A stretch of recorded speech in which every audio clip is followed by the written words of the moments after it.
সূরা আল বাকারা 3য় রুকু। এই আয়াতটি গত বছর আমি তেলাওয়াত করেছিলাম এবং আলোচনা করেছিলাম আপনাদের সামনে। আল্লাহ রাব্বুল আলামিন বলছেন যে পূর্ব এবং পশ্চিমে মুখ ঘোরানোটাই প্রকৃত পুণ্যের কাজ নয়। প্রকৃত সৎ কাজ এবং পুণ্য কাজ হচ্ছে আল্লাহর প্রতি ঈমান, পরকালের উপর ঈমান, কিতাব এবং ফেরেশতার প্রতি ঈমান এবং নবীদের প্রতি ঈমান। আল্লাহ এবং রাসূলের মহব্বতে উদ্বুদ্ধ হয়ে গরিব, মিসকিন, এতিম, প্রবাসী, পথচারী, প্রার্থী এবং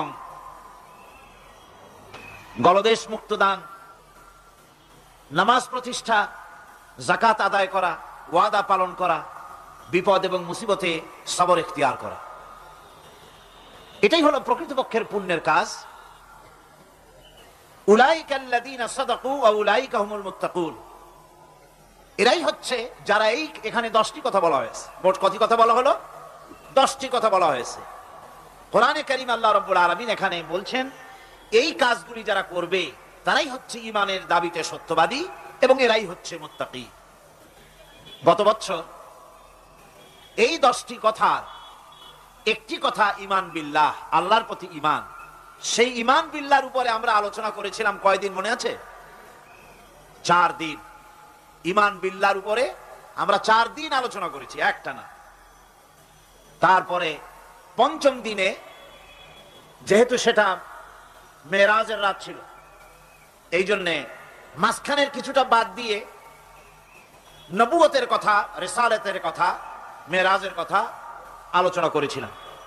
এবারে যেগুলি বাদ পড়েছিল গত বছর সেইগুলিকেই আলোচনা করা হবে ইনশাআল্লাহুল আজিজ। ঈমান বিল্লাহ তো আলোচনা হয়েছে, সে আলোচনা আপনারা শুনেছেন এবং এর হাজার হাজার ক্যাসেট ছড়িয়ে পড়েছে বিশ্বময়, আলহামদুলিল্লাহ। আজকের আলোচনা শুরু হচ্ছে পরকালের বিশ্বাসের কথা নিয়ে। পরকাল বলা হয় মৃত্যুর পরে যে জীবনটা, সেটাই হচ্ছে পরকাল। মানুষ যখন মারা যায় তখন বলা হয় যে লোকটি ইন্তেকাল করেছেন। ইন্তেকাল আরবি শব্দ, মুনতাকিল হওয়া, ট্রান্সফার হওয়া। আমরা একটা জগতে ছিলাম, আর একটা জগতে এসেছি এবং এখান থেকে আমরা আর একটা জগতে ফিরে যাব। যেখানে আমরা ছিলাম ওই জায়গার কোনো কাইফিয়াত আমাদের মনে নাই। ওইটার নাম হচ্ছে আলমে আরওয়াহ। বলুন তো ওইটার নাম কি? আলমে আরওয়াহ, রুহের জগৎ। রুহের জগৎ থেকে আমরা এসেছি আলমে আসবাবে, বস্তু জগতে এসেছি। এই বস্তু জগৎ থেকে আমরা ট্রান্সফার করব, আমরা বিদায় হব, আমরা মুনতাকিল হব, আমরা ইন্তেকাল করব, চলে যাব আরেকটা জগতে। সেই জগতের নাম হচ্ছে আলমে বারজাখ। ওই জায়গাটা, ওই দেশটা কেমন তার কোনো কাইফিয়াত আমাদের জানা নাই। কোন ব্যক্তি মরে যাওয়ার পর ফিরে এসে আমাদেরকে বলে নাই যে ওই জায়গাটা এমন, কবরটা এমন, কবরে গেলে এই এই হয়, এগুলি কেউ ফিরে এসে আমাদের বলেন নাই। আমরা যা জেনেছি সবটা ভাষা কিছুই জানি নাই। এই জায়গাটা কম সময়, খুবই কম, আর যে জায়গায় যাব সেই জায়গাটা অনেক লম্বা। যেখানে আসি সে জায়গাটা এতই ছোট। আজকে পত্রিকায় দেখলাম এক গায়ক, তিনি শিল্পকলা একাডেমিতে 1 সেকেন্ডের বিশ্বাস নাই। এই 1 সেকেন্ডের বিশ্বাস নাই, গান গাওয়া শেষ করতে পারে নাই, বাস দুনিয়া থেকে বিদায় হয়ে গেছে। তার গানটার প্রথম লাইনই ছিল 1 সেকেন্ডের বিশ্বাস নাই। এই গানটা গাইলেন তিনি, লোকেরা আনন্দ করলো, হাতের তালির রেশ ফুরাতে পারে নাই, এর ভেতরেই তিনি বিদায় হয়ে গেলেন। দুনিয়াটা এতই ক্ষণস্থায়ী, মানুষের জীবনটা এতই ক্ষণস্থায়ী, কচু পাতার ওপরের পানি তারও তো কিছুটা স্থায়িত্ব আছে, টলমল করে, এই আছে এই নাই। মানুষের জীবনও এর থেকেও খুবই ছোট্ট, আর দুনিয়াটাও খুবই ক্ষণস্থায়ী। আর যেখানে যাব ওই জায়গাটা এত বিরাট, এত ব্যাপক, যার কোনো সীমা নাই, যার কোনো শেষ নাই, অনন্তকাল। কত বছর থাকতে হবে তার কোনো সীমানাও আমাদের জানা নাই, কত বছর থাকা লাগবে। মওলানা রুম বলেছেন হিসাব আমার কাছে একটা আছে। বলে সেটা কিরকম? তিনি বলেছেন একটা হিসাব আমি জানি, তা হচ্ছে এই পৃথিবী ভরা যদি থাকে সরিষা, আকাশ পর্যন্ত উঁচা। মওলানা রুম আলাইহির রাহমা, তিনি বলছেন। আর সপ্ত আকাশের উপরে থাকে যদি একটি ছোট্ট পাখি, ওই পাখিটা পৃথিবীতে এসে একটা দানা নিয়ে যাবে, 7 আকাশের উপরে রাখবে, 70,000 বছর বিশ্রাম করবে, আবার আসবে আর একটা দানা নিয়ে গিয়ে 7 আকাশের উপরে রেখে 70,000 বছর বিশ্রাম করবে। মাওলানা রুম বলেন, এমনি করে ওই পাখিটি 70,000 বছরের বিরতিতে একটা একটা দানা নিতে নিতে তামাম পৃথিবীর সমস্ত দানাগুলি যদি 7 আকাশের উপরে নেওয়া হয়েও যায়, তবুও আল্লাহ রাব্বুল আলামিন মানুষের জন্য যে পরকালের জীবন তৈরি করেছেন, সেই জীবনের শেষ হবে না। কি বিশাল, কি জীবন যার কোনো শেষ নাই। শুধু বিচারের দিনটা হবে 50,000 সানা মিম্মা তাউদ্দুন। দুনিয়ার হিসাব মতে যে তোমরা গণো, এই গণনা মতে 24 ঘন্টার দিন, 7 দিনের সপ্তাহ, 30 দিনের মাস, 52 সপ্তাহের বছর, এইভাবে করে মাস দিন যেভাবে তোমরা গণনা করো, 50,000 বছর পৃথিবীর 50,000 বছর যত বড় লম্বা, কিয়ামতে শুধু বিচারের দিনটাই হবে এত বড় লম্বা। সুবহানাল্লাহ। সুতরাং সেই পরকাল, এই পরকালের উপরে বিশ্বাস, এটা হলো সবচেয়ে গুরুত্বপূর্ণ একটি বিষয়। কোরআনে কারিমে সম্ভবত এমন কোন পৃষ্ঠা নাই যেখানে সরাসরি অথবা আকারে ইঙ্গিতে পরকালের কোনো কথা বলা হয় নাই। সম্ভবত কোরআনে কারিমের এমন কোন পৃষ্ঠা নাই। কোরআনে কারিমের ভেতরে মওত, হাসর, জাহান্নাম, জান্নাত, তারপরে সিরাত, মিজান, মানাজির কিয়ামত ইত্যাদি, অর্থাৎ মৃত্যুর পরের জীবন সম্পর্কে আল্লাহ পাক কোরআনে যা আলোচনা করেছেন, তা যদি এক জায়গায় করা যায়, তা অন্তত গোটা কোরআন শরীফের 1/3 10 পারার সমান হয়ে যাবে। এখন চিন্তা করেন বিষয়টা কতই গুরুত্বপূর্ণ, যার জন্য কোরআনে কারিমে এতটা বিরাট, কোরআনের 1/3 আল্লাহ পাক পরকাল সম্পর্কে আলোচনা করেছেন। খুবই গুরুত্বপূর্ণ বিষয়। এই পরকালের উপরে যারা ঈমান আনবে না, পরকালকে যারা বিশ্বাস করবে না, তাদের সম্পর্কে আল্লাহ পাক বলছেন, ওয়াল্লাযীনা কাযযাবু বিআয়াতিনা ওয়া লিকাইল আখিরাতি হাবিতাত আ'মালুহুম। পরকালকে যারা বিশ্বাস করবে না, আখিরাতের দিনের পরে যাদের ঈমান থাকবে না, যারা বিশ্বাস করবে না, তাদের জীবনের সমস্ত ভালো কাজগুলি আল্লাহ রাব্বুল আলামিন বরবাদ করে দিবেন। তাদের জীবনের কোনো কাজের কোনো মূল্য নাই, সমস্ত কাজগুলি নিষ্ফল, বেকার, যারা নাকি পরকালকে বিশ্বাস করবে না। পরকালের বিশ্বাসটাই হচ্ছে মানুষের জীবনের সবচাইতে নৈতিকতার মূল ভিত্তি। একটা মানুষের চরিত্র ভালো হওয়ার জন্য পরকালের বিশ্বাসটা সবচাইতে বড় জিনিস। মানুষ ভালো মন্দ, পরকালের দরকারটা কি? প্রশ্ন উঠতে পারে, পরকালটা না হলে কি হইতো? পরকালটা এই জন্য হবে, এই জন্য দরকার যে পৃথিবীতে মানুষ অনেক ভালো কাজ করে, আবার অনেক খারাপ কাজও করে, দুরকমই করে। যত ভালো কাজ করে, এই ভালো কাজের পুরস্কার পৃথিবীতে দেওয়া সম্ভব নয়।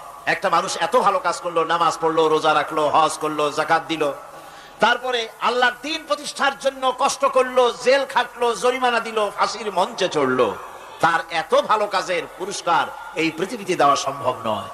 এজন্য এমন একটা সময় দরকার যেখানে এগুলি, এই বিরাট একটা লম্বা সময় তাকে পুরস্কার দেওয়া যায়, সেজন্য পরকালের প্রয়োজন।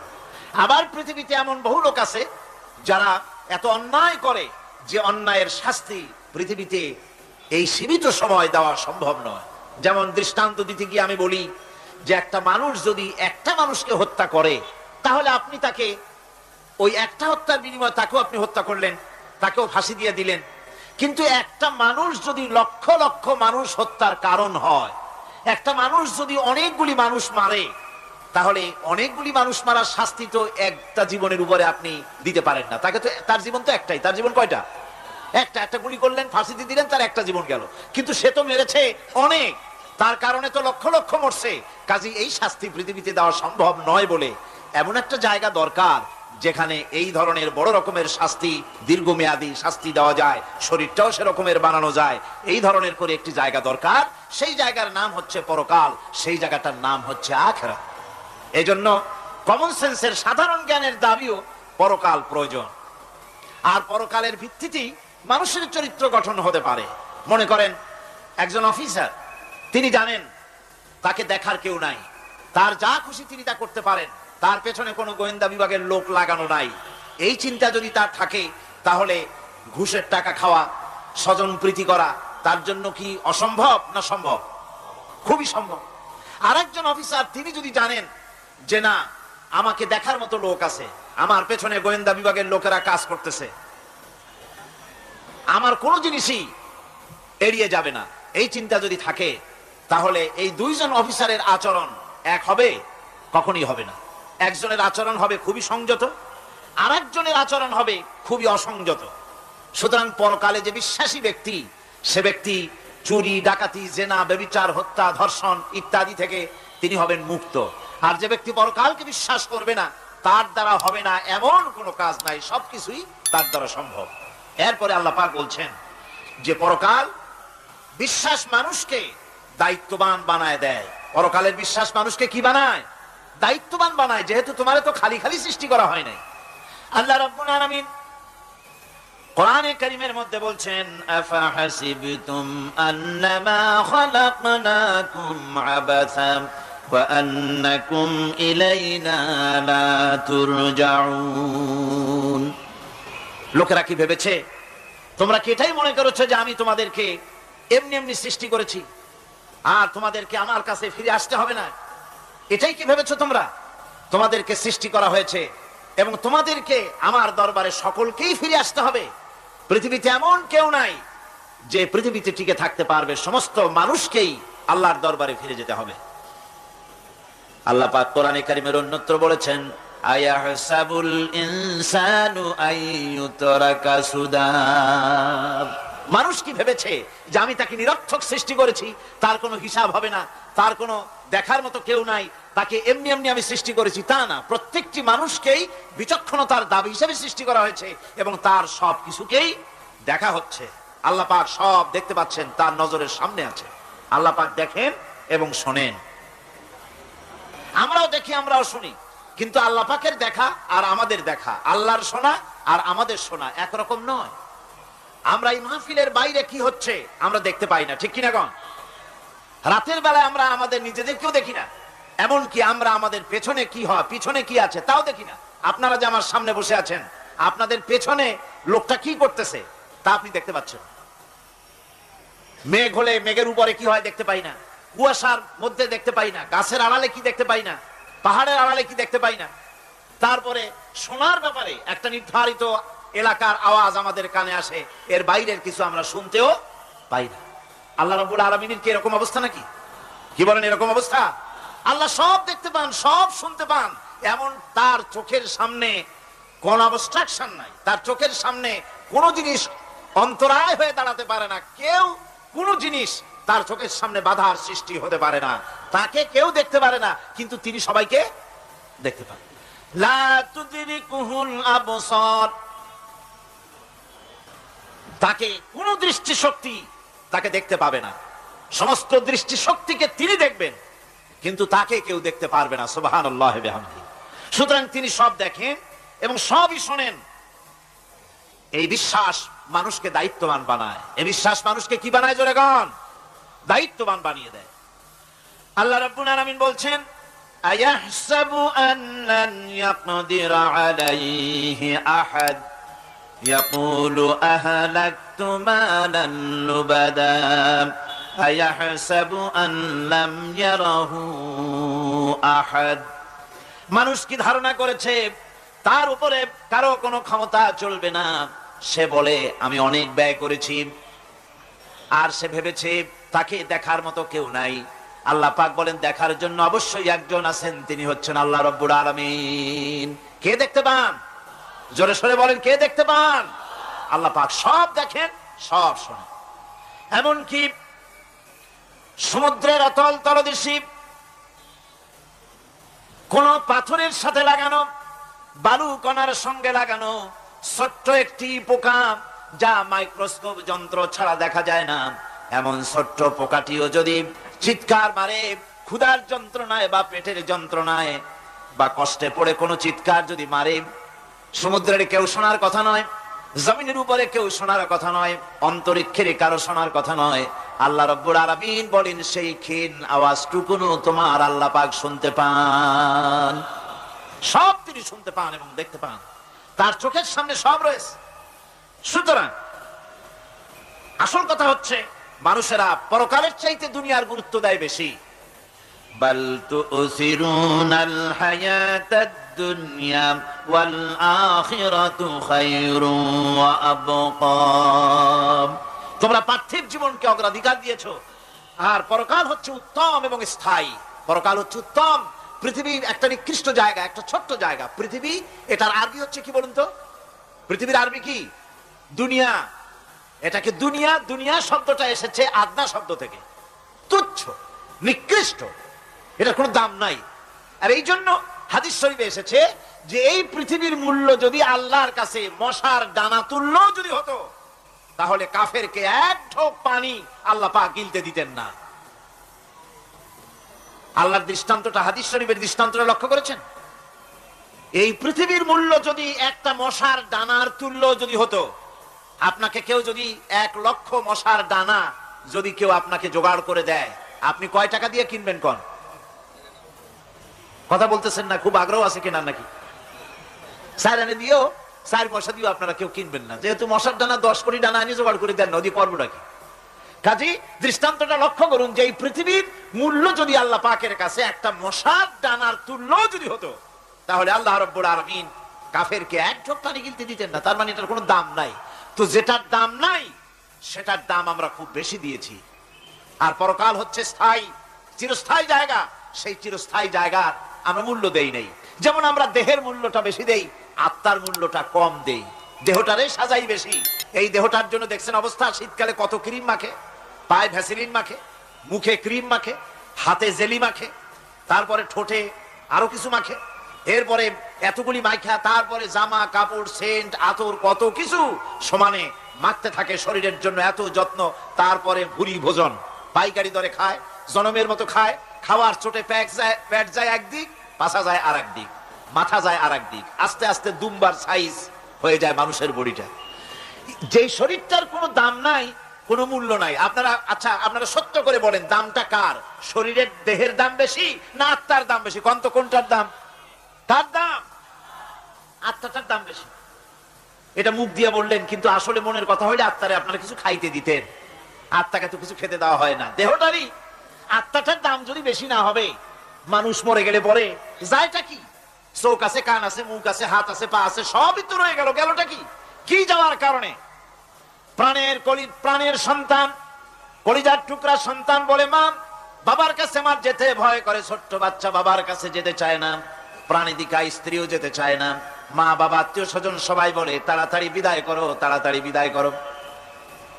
কি যাওয়ার জন্য? কি ছিল মূল্যবান জিনিস, আর ওইটা যাওয়ার জন্যই পরিণতি হলো, সেটার নাম হলো রুহু। যে আত্মাটার বেশি মূল্য, সেইটার মূল্য মানুষরা দেয় না। এই আত্মাটা কি জিনিস? আল্লাহ পাক নবীর কাছে প্রশ্ন করা হয়েছে রূহ সম্পর্কে, আল্লাহ তার জবাব দিয়েছেন, ওয়াইয়াস আদুনাকা আনির রূহ কুলির রূহু মিন আমরি রাব্বি। নবী হে, আপনাকে প্রশ্ন করা হয় রূহ কি জিনিস, আপনি বলুন এটি হচ্ছে আল্লাহর হুকুম। আল্লাহর একটা হুকুম মানুষের ভিতরে কাজ করে।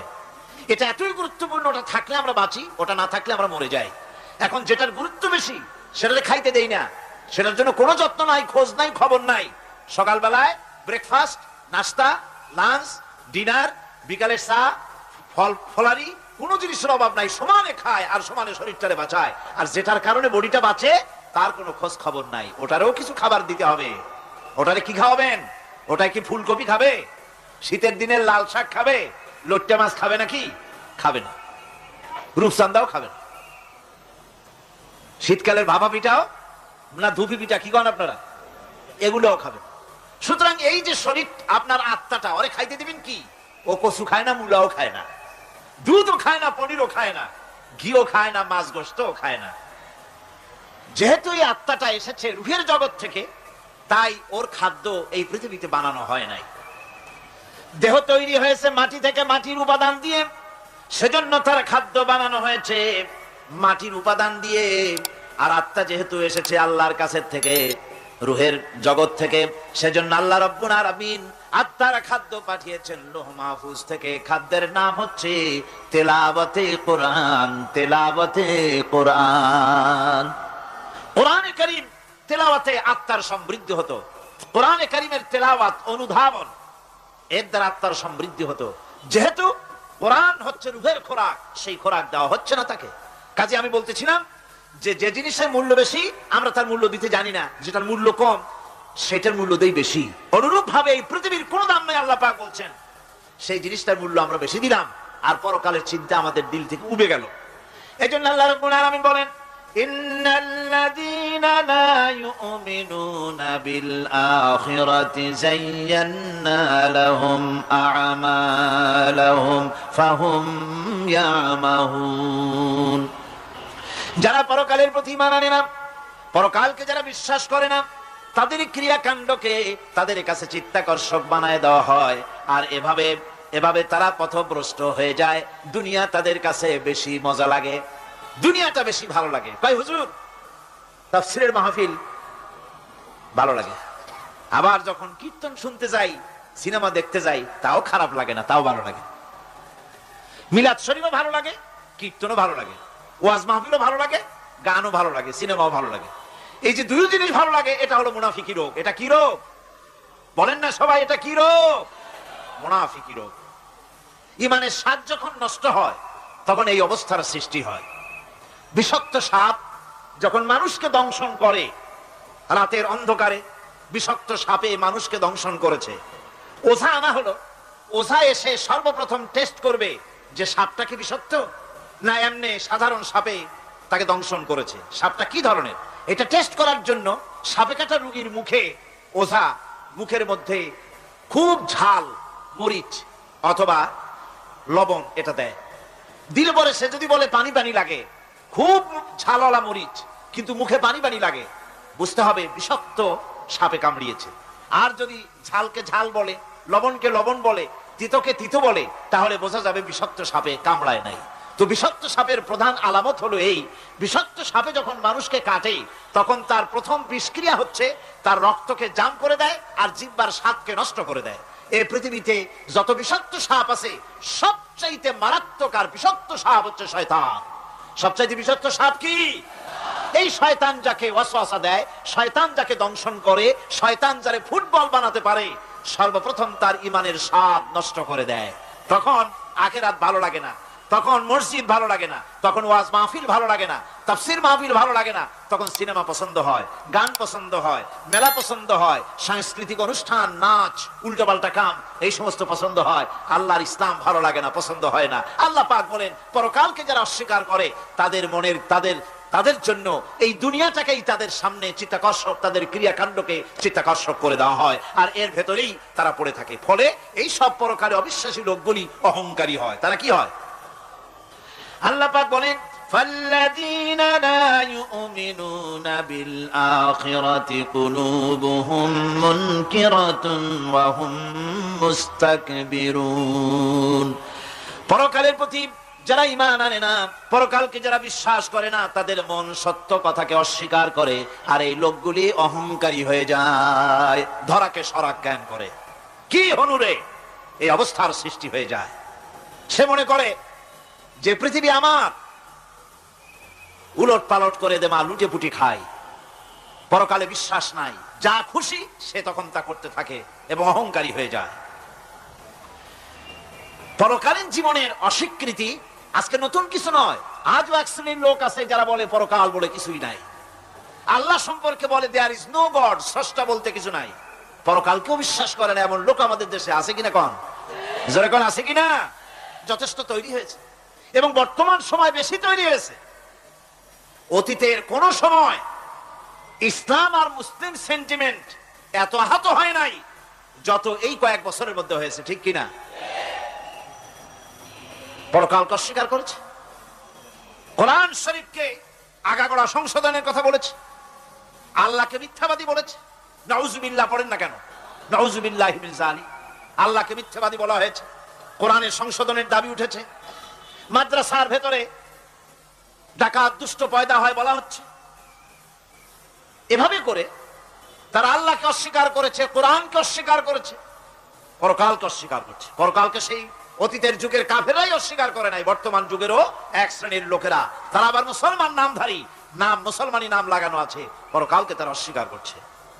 এদের ভিত্তি হচ্ছে এই, তারা বলে ইন হিয়া ইল্লা হায়াতুনাদ দুনিয়া ওয়া মা নাহনু বিমাবউসিন। তারা বলে এই দুনিয়ার জীবনটাই একমাত্র জীবন, এই দুনিয়ার জীবনই হলো একমাত্র জীবন, আমরা আর উঠবো না পরকালে, পরকাল বলে কিছুই নাই, পরকাল বলে কোনো জিনিস নাই, আমাদেরকে কিয়ামতে আল্লাহর দরবারে ওঠা লাগবে না। সুতরাং তারা ওমর খৈয়ামের মুরিদ হয়ে যায়।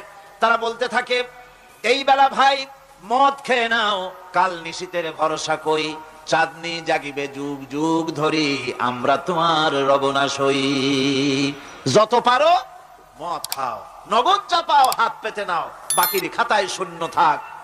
দূরের বাদ্য কিলাপ শুনে মাঝখানে যে বেজায় ফাঁক। কোথায় কিয়ামত আর কোথায় পরকাল, কোথায় বিচার, কোথায় হাসর, কোথায় সিরাত, কোথায় মিজান, আর মাঝখানে টাটকা সুখগুলো ছাড়িয়ে দেবে একটা কথা, মাঝখানের এই টাটকা সুখগুলি গ্রহণ করো, মজা করো। এই সব শিক্ষা দেওয়া হয় ওই সেকুলার শিক্ষা ব্যবস্থার মাধ্যমে কলেজে এবং বিশ্ববিদ্যালয়গুলিতে, যার কারণে পরকালের বিশ্বাস নাই বলে এমন কোন কাজ নাই যা তারা করতে পারে না। এই মাত্র কয়েক মাস দেড়েক আগে রাজশাহী ইউনিভার্সিটিতে যে কাণ্ডটা ঘটে গেল, মনে আছেন আপনাদের? পত্রপত্রিকায় আপনারা পড়েছেন। এবং আমি রাজশাহীতে গিয়ে সেখানে প্রত্যক্ষদর্শী যারা দেখেছে তাদের মুখে শুনেছি, শিক্ষাবর্ষ সমাপন করেছে যে সব ছাত্র ছাত্রীরা, তারা র্যাগ ডে উদযাপন করছে। র্যাগ ডে উদযাপন যেদিন করবে সেই দিনে তারা উচ্ছৃঙ্খল কাপড় চোপড় পরেছে, ছেলেরা এবং মেয়েরা উভয়, এমন ভাবে কাপড় পরেছে যে কাপড় দ্বারা তারা শরীরের গোপন অঙ্গগুলি দেখা যায়। এরপরে আজে বাজে চিৎকার দিয়েছে, আজে বাজে স্লোগান দিয়েছে, গাধার মতো, কুকুরের মতো, শিয়ালের মতো তারা ডেকেছে। আমি বুঝি না চিন্তাধারা কেমন দেউলিয়া হয়ে গেল। শিক্ষাবর্ষ বিশ্ববিদ্যালয়ের সর্বোচ্চ শিক্ষাঙ্গন থেকে লেখাপড়া শেষ করে বেরোচ্ছে, যাওয়ার সময় তারা বিশ্ববিদ্যালয় থেকে কুকুরের ডাক দিল, শিয়ালের ডাক দিল, ছাগলের ডাক দিল। কি প্রমাণ করতে চাইলো? যে 16 বছর লেখাপড়া করে বিশ্ববিদ্যালয়ের অঙ্গন পেরিয়ে গোটা জাতির জন্য ছাগল হয়ে আমরা আবির্ভূত হচ্ছি, অথবা কুকুর গরুর ভূমিকায় আমরা আবির্ভূত হচ্ছি। নাউজুবিল্লাহি মিন যালিক। এরপরে মিছিল শেষ করলো, সন্ধ্যাবেলায় শুরু হলো সাংস্কৃতিক অনুষ্ঠান। বিদ্যুৎ কর্তৃপক্ষের সঙ্গে বোধহয় লাইন করা ছিল। সন্ধ্যা 7:30টার সময় মঞ্চ তৈরি আছে, গান হচ্ছে, আনন্দ ফুর্তির শেষ নাই। সামনে সব মেয়েরা বসা, যারা দিনের বেলা ওই ধরনের কাপড় চোপড় পরে ছেলেদেরকে উস্কাইছে, ছেলেগুলিও তাদেরকে উস্কাইছে। মাঝখানে তারা বসা, চতুর্দিকে ছেলেরা দাঁড়ানো। হঠাৎ করে লাইট বন্ধ হয়ে গেল, বিদ্যুৎ চলে গেল। এখন সাংস্কৃতিক অনুষ্ঠান কি কায়দায় হচ্ছে, কত প্রকার হচ্ছে, কিভাবে হচ্ছে? নাউজুবিল্লাহি মিন যালিক। পুলিশেরা বলেছে বিদ্যুৎ যখন এলো, মেয়েগুলিকে অনেক মেয়ে পাওয়া গেছে কাপড় নাই, পেটিকোট নাই, উলঙ্গ, তাদেরকে ধরে ধরে উঠানো হয়েছে হোস্টেলে। পরের দিন সকালবেলায় মাঠ ভর্তি ভাঙা কাচের চুড়ি, ভ্যানিটি ব্যাগ, চশমা, কাপড় চোপড় ছিড়িয়ে ছড়িয়ে চতুর্দিকে পড়ে আছে। এই হলো শিক্ষা। নাউজুবিল্লাহি মিন যালিক।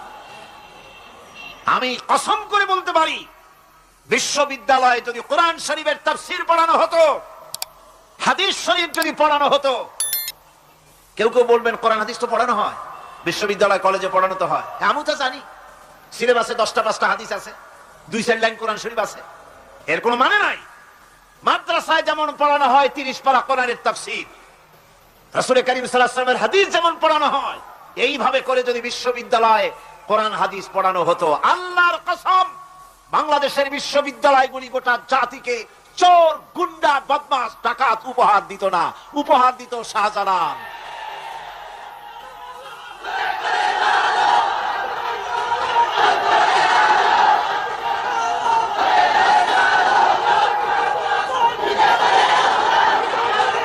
গোটা জাতির জন্য বিশ্ববিদ্যালয় সমূহ উপহার দিতে পারত। উপহার দিত শাহ মখদুম, শাহজালাল, খান জাহানারি, উপহার দিতে পারত খাজা মঈনুদ্দিন চিশতি, উপহার দিতে পারত খালিদ বিন ওয়ালিদ, উপহার দিত সালাউদ্দিন আইয়ুবী। আল্লাহ পাক তাদের সকলের প্রতি রহম করুন, জোরে কোন আমিন। এরকম উপহার গোটা জাতিকে তারা দিতে পারত, কথা ঠিক কিনা গণ? সুতরাং পরকালকে অস্বীকার করাই হচ্ছে এর মূলভূত কারণ। সেকুলার শিক্ষা ব্যবস্থা হচ্ছে এর মূলভূত কারণ। এই জন্য কোরআনে কারীম আল্লাহ পাক বলছেন, লাইসাল বিররা আন তুওয়াল্লু উজুহাকুম কিবালাল মাশরিকি ওয়াল মাগরিব, পূর্ব পশ্চিমে কয়বার মাথা ঘুরালা, এইটাই তোমার পুণ্যবান সৎ কাজ হওয়ার এটা নমুনা নয়।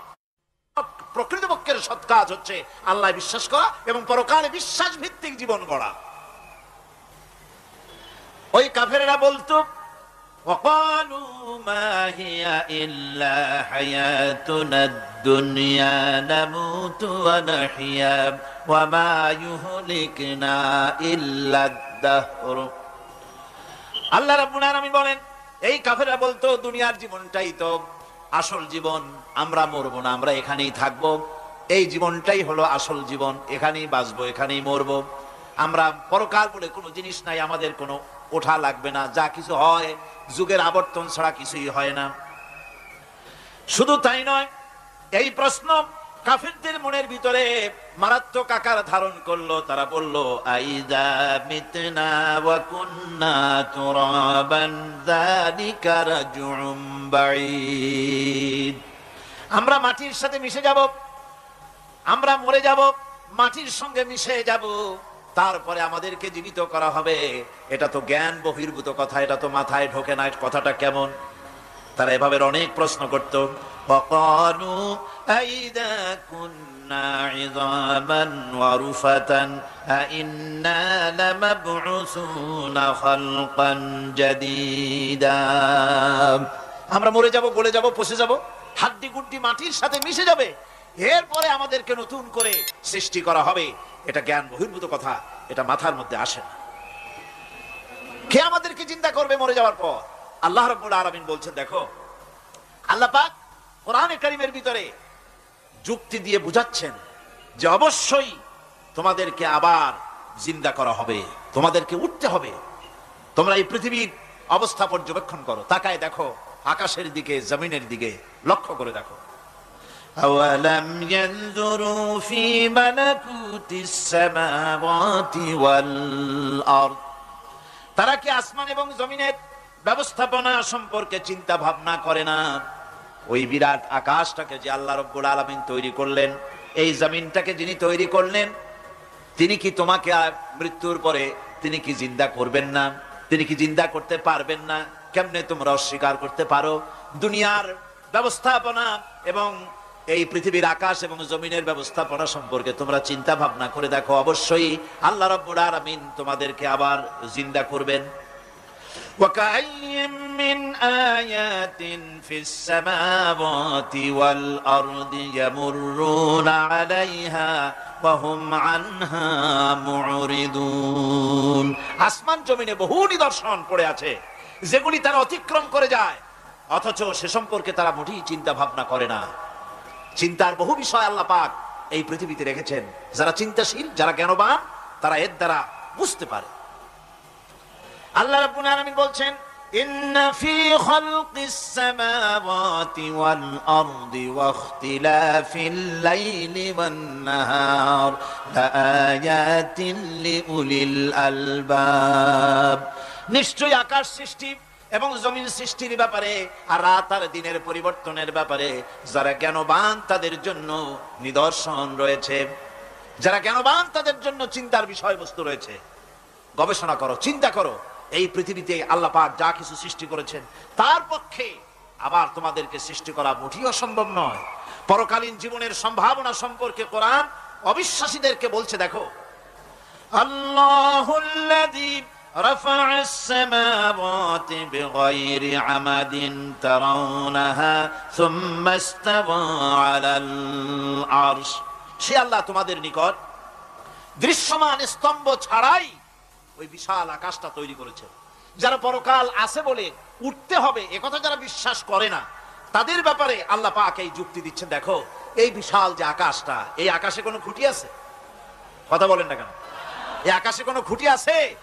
কোন রকমের খুঁটি ছাড়াই ওই বিশাল আকাশটা কে বানিয়েছেন? জোরে চিৎকার দিয়ে বলেন, কে বানাইছেন? এই যে শামিয়ানা, একটা বিশাল প্যান্ডেল, এই প্যান্ডেলে খুঁটি আছে না নাই? শুধু আছে না, একটা দুইটা না, জনমের মতো খুঁটি আছে। চতুর্দিকে তাকায় দেখেন কত খুঁটি। এতটুকু একটা শামিয়ানায় শত শত খুঁটি লাগতেছে কাপড়টা ধারণ করবে বলে। কি ধারণ করবে? কাপড়। আর অত বড় বিশাল আকাশ, সেই আকাশটার কোনো খুঁটি আছে? আল্লাহ পাক বলছেন কোন দৃশ্যমান খুঁটি ছাড়াই এত বড় বিশাল আকাশটা তোমার মাথার উপরে দাঁড়িয়ে আছে এবং আল্লাহ পাক আরশের উপরে দীপ্তমান হয়ে আছেন। এগুলি দেখেও কি তোমার মাথার মধ্যে কোনো চিন্তা আসে না যেটা কি করে সম্ভব হলো? অনেকে তো এমন আছে শিক্ষিত লোক, তারা আবার বলে কি, কয় যে না আকাশ বলে কিছু নাই, ওই অনেক দূরে তো সেই জন্য নীলা নীলা দেখা যায়, আসলে কিছু নাই। আকাশ, কোরআনে কারীমের মধ্যে আকাশ সম্পর্কে যে কথা বলা হয়েছে, বিশাল, যার কোনো কুল নাই কিনারা নাই, মহাশূন্য। আমি সামনে বলবো আকাশ সম্পর্কে কথা আসতেছে। আল্লাহ পাক বলছেন দেখো ওই বিশাল আকাশটাকে আমি সৃষ্টি করে রেখেছি, কোনো খুঁটি লাগাই নাই। তোমার মতো একটা ছোট্ট মানুষ সৃষ্টি করেছি, মরে যাবার পর মাটির সাথে মিশে যাবা, আবার তোমাকে যে আমি উঠাবো এ ব্যাপারে তোমার চিন্তার মধ্যে দুর্বলতা আসলো কেন যে সেই আল্লাহ রাব্বুল আলামিন তোমাকে উঠাতে পারবেন না? وسخر الشمس والقمر كل يجري لأجل مسمى। তিনি চন্দ্র সূর্যকে আজ্ঞাবর্তী করেছেন, প্রত্যেকেই তার নির্দিষ্ট সময় সীমা মতো চলাফেরা করতেছে। তুমি তো ছোট একটা মানুষ, অত বড় বিশাল সূর্যটা, বিরাট চন্দ্রটা সব গতিমান, আল্লাহর হুকুমে সব চলাফেরা করতেছে। কথা ঠিক কিনা? এই সবগুলি আল্লাহ রাব্বুল আলামিন দুনিয়ার মানুষের সামনে তুলে ধরেছেন। তাকায় দেখো, নজর করে দেখো, এই সুন্দর করে জমিন ও আসমানকে সৃষ্টি করেছি, চাঁদ সূর্যকে সৃষ্টি করেছি। এবার লক্ষ্য করো, আনতুম আশাদ্দু খালকান আমিস সামাউ বানাহা। তোমাদের সৃষ্টি করা বেশি কঠিন না ওই বিশাল আকাশটাকে তৈরি করা বেশি কঠিন? কোনটা বেশি কঠিন? অত বড় বিশাল আকাশটাকে যিনি সৃষ্টি করলেন, তিনি তোমার মতো মানুষকে সৃষ্টি করতে পারবেন না? বার যিনি একবার বিনা মডেলে তোমাকে তৈরি করলেন, আল্লাহ কি সুন্দর দৃষ্টান্ত দিচ্ছেন, আনতুম আশাদ্দু খালকান আমিস সামাউ বানাহা। তোমারে কঠিন তৈরি করা বেশি কঠিন, ওই বিশাল আকাশটাকে বেশি তৈরি করা বেশি কঠিন? অত বড় বিরাট জিনিসটাই তো আল্লাহ তৈরি করে ফেলেছেন, বিশাল আকাশ, মহাশূন্য। আর সেই মহাশূন্যের তুলনায়, মহাবিশ্বের তুলনায় পৃথিবী কত ছোট। আমাদের সবচাইতে কাছে বিজ্ঞানীরা হয়রান হয়ে যাচ্ছে আকাশের চিন্তা করে, মহাকাশ চিন্তা করে ক্রমান্বয়ে হয়রান হয়ে যাচ্ছে। আমাদের সবচাইতে নিকটতম যে গ্যালাক্সিটা আছে, এই গ্যালাক্সিটার ব্যাস হচ্ছে, যেটা সবচাইতে ছোট, গরিব গ্যালাক্সি, এটা বিজ্ঞানীরা বলেছে গরিব গ্যালাক্সি, দিনহীন। এই গরিব গ্যালাক্সি যেটা আমাদের সবচাইতে নিকটে, পৃথিবীর সবচাইতে কাছে, এর ব্যাস হচ্ছে, এর পরিধি হচ্ছে 1,00,000 আলোকবর্ষ সমান। 1,00,000 আলোকবর্ষ। প্রতি সেকেন্ডে আলোর গতি কত? 1,86,000 মাইল প্রতি সেকেন্ডে। প্রতি সেকেন্ডে যে আলোর গতি 1,86,000 মাইল, এর মিনিট, এর ঘন্টা, এর সপ্তাহ, এর মাস, এর বছর, এরকম 1,00,000 আলোকবর্ষ হচ্ছে সেই ছায়াপথের ব্যাস, এটার পরিধি। এটা হলো গরিব গ্যালাক্সি। আর এই গ্যালাক্সিতে বাস করে 10,000 কোটি তারকা। বিজ্ঞানীরা বলছেন যে তারকাগুলি সূর্যের চাইতে লক্ষ কোটি গুণে অনেক বড়। সুবহানাল্লাহ। তাহলে মহাকাশ সম্পর্কে চিন্তা করে মানুষ আজ অবাক হয়ে যাচ্ছে, চিন্তা হয়রান হয়ে যাচ্ছে।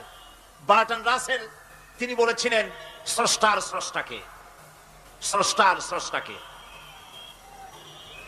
এর জবাব আরেকজন বিজ্ঞানী লিখেছেন যে স্রষ্টার স্রষ্টাকে এই চিন্তা তো সৃষ্টিতে করতে পারবে না। স্রষ্টার কোনো স্রষ্টা নাই। পৃথিবীতে যত স্রষ্টা আছে, মাইক যে তৈরি করেছে সেও একজন স্রষ্টা, ঠিক কিনা কোন? কথা বোঝেন তো আমার? মাইক যে তৈরি করেছে সেও একটা স্রষ্টা, ওই প্যান্ডেল যে তৈরি করেছে সেও একটা স্রষ্টা, চেয়ার টেবিল যে সৃষ্টি করেছে সেও একটা স্রষ্টা, কিন্তু এরা কেউ পূর্ণাঙ্গ স্রষ্টা নয়। কারণ এই মাইকটা তৈরি করার যত উপাদান, সমস্ত উপাদান আল্লাহ রাব্বুল আলামিনের তৈরি করা। কথা ঠিক কিনা? তুমি শুধু অ্যাসেম্বল করেছো, তুমি শুধু এগুলোকে এক জায়গায় করেছো। তোমার বাপেরও ক্ষমতা নেই লোহা তৈরি করা। পারবা লোহা তৈরি করতে? আরে কথা কন না কেন মিয়া সাহেব? পারবেন লোহা তৈরি করতে? পারবেন একটা বাঁশ বানাইতে? বাঁশ হোক লোহা হোক যা সব বাদ দেন, মাথার একটা চুল বানাইতে পারবেন? পাট দিয়া রং দিয়া পরচুলা বানাইতে পারবেন, কিন্তু চুলের মতো করে একটা চুল বানাইতে পারবেন না। মানুষের শরীরে রক্তের মতো করে এক ফোঁটা রক্ত মানুষের শরীরের বাইরে বানান তো দেখি। তাহলে মানুষের যখন রক্তের প্রয়োজন হয় তখন মানুষের কাছ থেকে রক্ত ধার নেওয়া লাগতো না, ফ্যাক্টরিতে রক্ত তৈরি হয়ে থাকতো, কোনো অসুবিধা হতো না। এক ফোঁটা রক্ত বানানো শক্তি গোটা পৃথিবীর মানুষের নয়। সুতরাং তোমরা স্রষ্টা হলেও তোমরা হচ্ছ নাকের স্রষ্টা। ধার করো, অন্যের জিনিস ধার করিয়ে বানাও। মুকাম্মাল স্রষ্টা হচ্ছেন কে? আসল স্রষ্টা কে? এরকম বললে হবে না, গায়ের সমস্ত শক্তি দিয়ে বলেন আসল স্রষ্টা কে। ওই বিজ্ঞানী বলছেন যে বার্টন রাসেল বলছে স্রষ্টার স্রষ্টা কে। স্রষ্টার স্রষ্টা তুমি খুঁজে পাবে না, তোমার মাথায় ঢুকবে না। আগে সৃষ্টি চিন্তা করো। তিনি বলেছেন একটা লবণ, একটা লবণের কণা, লবণ বলেন তো, একটা লবণের কণা, এক কণা লবণের ভেতরে যে কেলাস থাকে, এর ভিতরে যে সমস্ত উপাদান থাকে, সেই লবণের কণাগুলির মধ্যে কতগুলি উপাদান থাকে, সেই উপাদানগুলি চিন্তা করতে 1000 বার্টন রাসেলের মস্তিষ্কের প্রয়োজন। তো একটা লবণ কণার ভিতরে কি আছে সেইটাকে উদ্ধার করার জন্য যদি 1000 বার্টন রাসেলের মস্তিষ্ক লাগে, তাহলে গোটা বিশ্ব আকাশ আর জমিন যিনি সৃষ্টি করেছেন তাকে চিন্তা করা কি তোমার মগজে কুলাবে? দুনিয়ার প্রথম দিন থেকে শুরু করে কিয়ামত পর্যন্ত মানুষ, যত মানুষ এসেছে আর যত মানুষ আসবে, স্রষ্টা সম্পর্কে চিন্তা করা একটা অসম্ভব ব্যাপার। স্রষ্টার সামনে শুধু মাথাই নত করবা। তিনি কোত্থেকে এসেছেন, তিনি কে জানার দরকার নাই। তিনি আল্লাহ। তার নাম কি? মাথা নত করে দাও সামনে। তিনি আল্লাহ, সর্বশক্তিমান আল্লাহ, রব্বুল ইজ্জত ওয়াল জালাল। তিনি ছিলেন, তিনি আছেন, তিনি থাকবেন। তিনি অনন্ত, তিনি অসীম, তিনি চিন্ময়, তিনি অব্যয়, তিনি অক্ষয়, তিনি শাশ্বত, যার কোনো শুরু নাই, যার কোনো শেষ নাই। সুবহানাল্লাহ বলেন।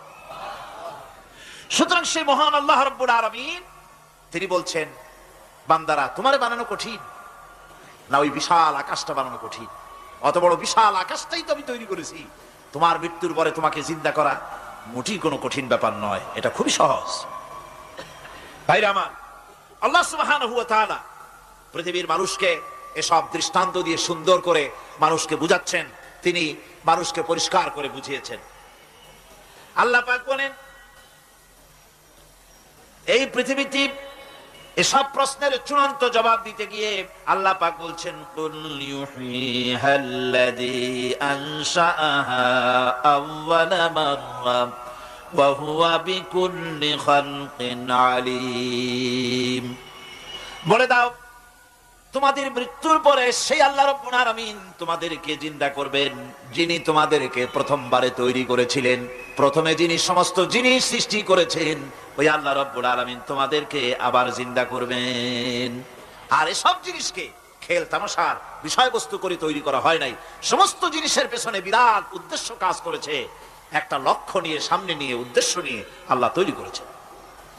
আল্লাহ পাক বলছেন, وما خلقنا السماوات والأرض وما بينهما لاعبين। এই পৃথিবীতে আকাশ, ওই বিশাল আকাশ এবং জমিন এবং এর মধ্যস্থিত কোন জিনিসকে আমি খামোখা তৈরি করি নাই, খেল তামাশার বিষয়বস্তু হিসাবে তৈরি করি নাই। যারা নাকি জ্ঞানবান, যারা বুদ্ধিমান, তাদের সম্পর্কে আল্লাহ বলেন, আল্লাযীনা ইয়াযকুরুনাল্লাহা কিয়ামান ওয়া কুউদান ওয়া আলা জুনুবিহিম ওয়া ইয়াতাফাক্কারুনা ফি খালকিস সামাওয়াতি ওয়াল আরদ রব্বানা মা খালাকতা হাযা বাতিলা সুবহানাকা ফাকিনা আযাবান নার। যারা নাকি জ্ঞানবান, যারা চিন্তাশীল, যারা শুধু পাইকারি দরে খায় আর ঘুমায় না, যারা চিন্তা ভাবনা করে, তারা দাঁড়ানো অবস্থায়, বসা অবস্থায়, সব অবস্থায় আকাশ জমিন রাত দিনের পরিবর্তন মানব সৃষ্টি এ সব কিছু চিন্তা গবেষণা করে বলে রব্বানা মা খালাকতা হাযা বাতিলা, এর কোনো কিছুই তুমি নিরর্থক ভাবে সৃষ্টি করনি, সবগুলোই তুমি বিশেষ উদ্দেশ্য নিয়ে তৈরি করেছো। ফাকিনা আযাবান নার, সুতরাং আমাকে জাহান্নামের আগুন থেকে তুমি রক্ষা করো, আমাকে তুমি রক্ষা করো। আমরা সবাই বলি আমিন। চিন্তাশীল এবং গবেষক যারা, তারা এভাবে চিন্তা ভাবনার মাধ্যমে এ সব কিছু তারা বুঝতে পারে যে এই পৃথিবী খেল তামাশার বিষয় নয়। এই পৃথিবীকে আল্লাহ পাক এমনি এমনি তৈরি করেন নাই, দুনিয়ার মানুষগুলিকেও খামোখা সৃষ্টি করেননি, এর পেছনে বিরাট উদ্দেশ্য কাজ করেছে এবং আমাদের সকলকেই আল্লাহ রাব্বুল আলামিনের কাছে হাজির হতে হবে। সুতরাং এই পৃথিবীতে দুনিয়ার চাইতে অগ্রাধিকার দিতে হবে আখিরাতকে। দুনিয়ার চাইতে অগ্রাধিকার দিতে হবে কোনটাকে বলেন? আখিরাতের অগ্রাধিকার দিতে হবে। আল্লাহ পাক বলছেন ওয়ামা হাযিহিল হায়াতুদ দুনিয়া ইল্লা লাহুন ওয়া লাইবুন ওয়া ইন্নাদ দারাল আখিরাতা লাহিয়াল হায়ানু লাউ কানু ইয়ামালুন। এই দুনিয়া হচ্ছে নিছক খেল তামাশা, এটা আর কিছুই নয়। জীবনের প্রকৃত আবাসস্থল হচ্ছে আখিরাত। এই দুনিয়া একটা মোহ, এই মোহের পেছনে মানুষেরা ঘুরছে, বিবি বাল বাচ্চা এর পেছনে ঘুরছে। অথচ এই বিবি বাল বাচ্চা কিয়ামতের দিন মুসিবত হয়ে দাঁড়াবে মানুষের জন্য। একটা মোহর মধ্যে মানুষ পড়ে আছে, খেল তামাশার ভিতরে পড়ে আছে। আল্লাহ পাক বলছেন কুল মাতাউদ দুনিয়া কালিলুন ওয়াল আখিরাতু খায়রুল লিমান ইত্তাকা। বলো দুনিয়ার সমস্ত সম্পদ খুবই নগণ্য, আর যে ব্যক্তি পরকালকে বিশ্বাস করে, পরকালের কামনা করে, সেই খোদাভীরু লোকদের জন্য পরকাল হচ্ছে প্রকৃত আবাসস্থল। সেই জায়গাটাই হলো আসল জায়গা। ওই জায়গার জন্য কিছু তৈরি করতে হবে। কোরআনে কারিমে রব্বুল আলামিন বলছেন আরাদিতুম বিল হায়াতিদ দুনিয়া মিনাল আখিরাহ ফামা মাতাউদ দুনিয়া ফিল আখিরাতি ইল্লা কলিল। তোমরা কি পরকালের জীবনের বিনিময় এই দুনিয়ার জীবনটাই বেশি পরিতুষ্ট হয়েছে? অথচ দুনিয়ার জীবনের সুখ সম্পদ তো পরকালের তুলনায় খুবই নগণ্য। পরকালের সুখ অনেক বেশি, পরকালের দুঃখটাও অনেক বেশি, সুখটাও অনেক বেশি। পরকালটা স্থায়ী, সুতরাং দুনিয়ার মোহে না পড়ে পরকালের জন্য জীবনটাকে পরকাল ভিত্তিক জীবন তৈরি করো। আল্লাহ পাক বলছেন ফাম্মা মান তাগা ওয়া আসারাল হায়াতাদ দুনিয়া ফাইন্নাল জাহিমা হিয়াল মাওয়া।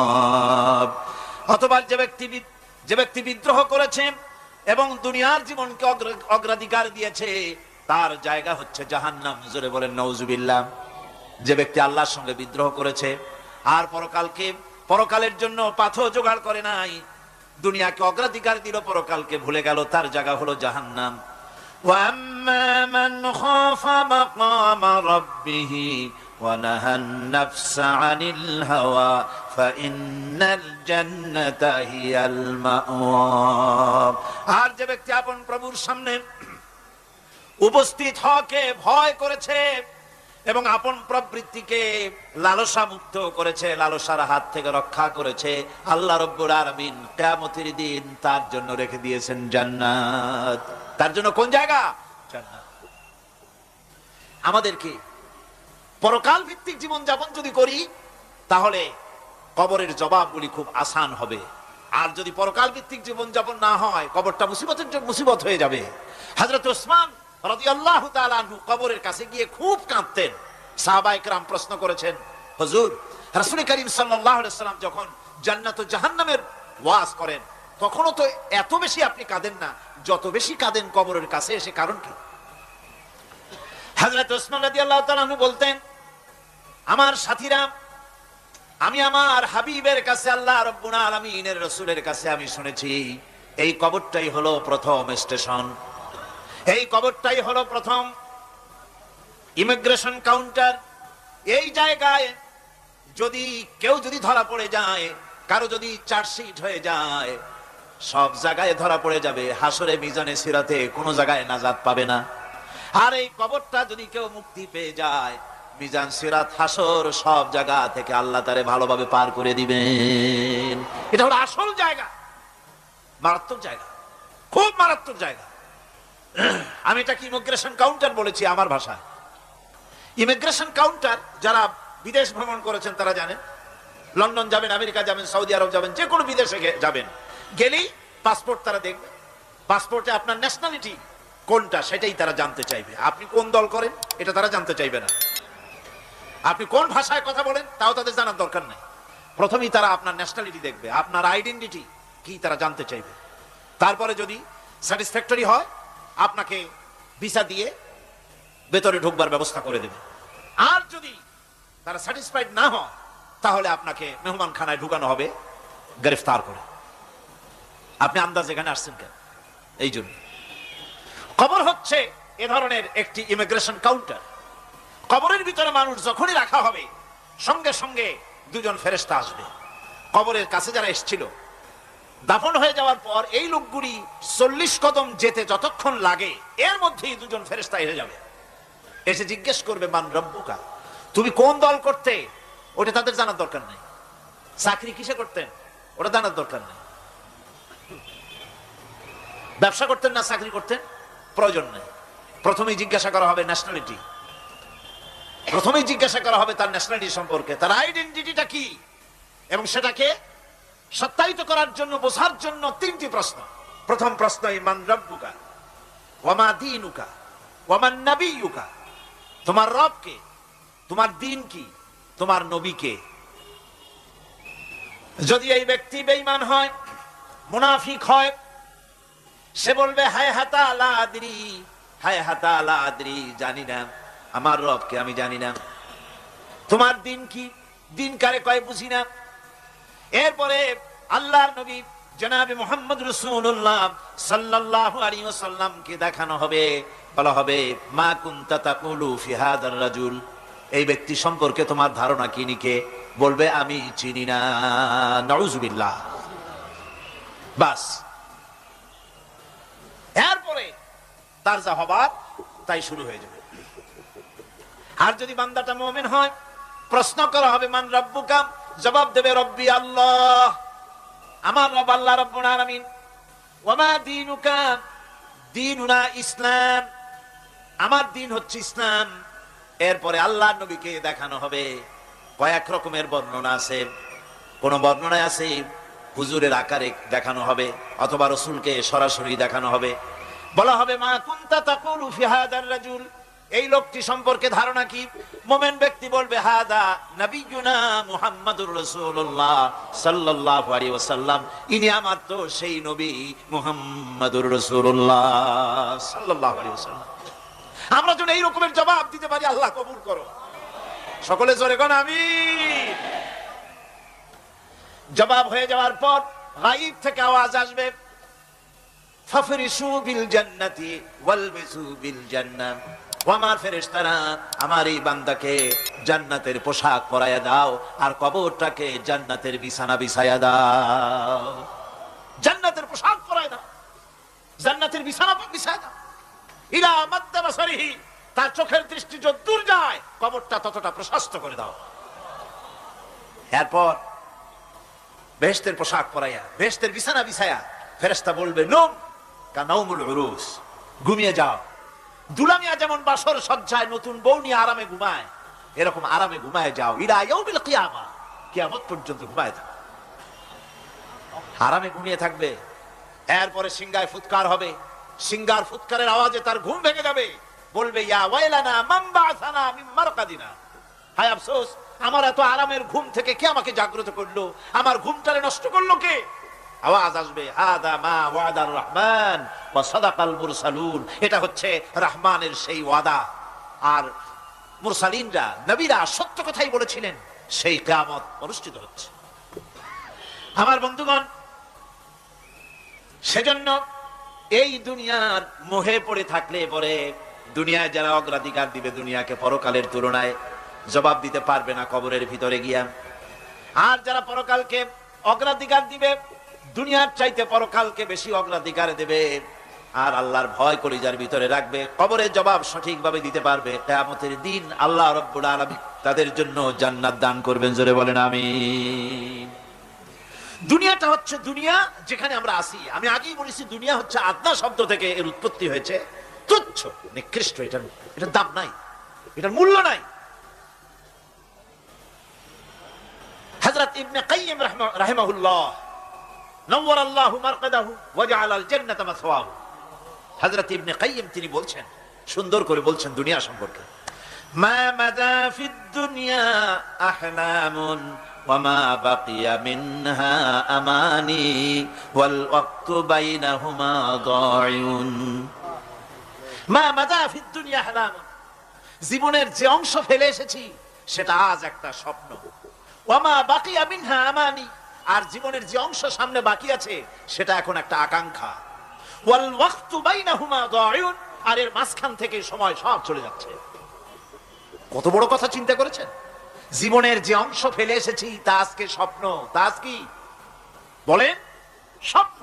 আর সামনে যা আছে সেটা আকাঙ্ক্ষা, আর মাঝখান থেকে সময় সব চলে যাচ্ছে। এরপরে তিনি বলছেন, ওয়ামাই ইয়াসহাবিদ দুনিয়া ইয়াকুন মিসলা কাবিদিন আলাল মাই খানাতুহু ফুরুজুল আসাবিঈ।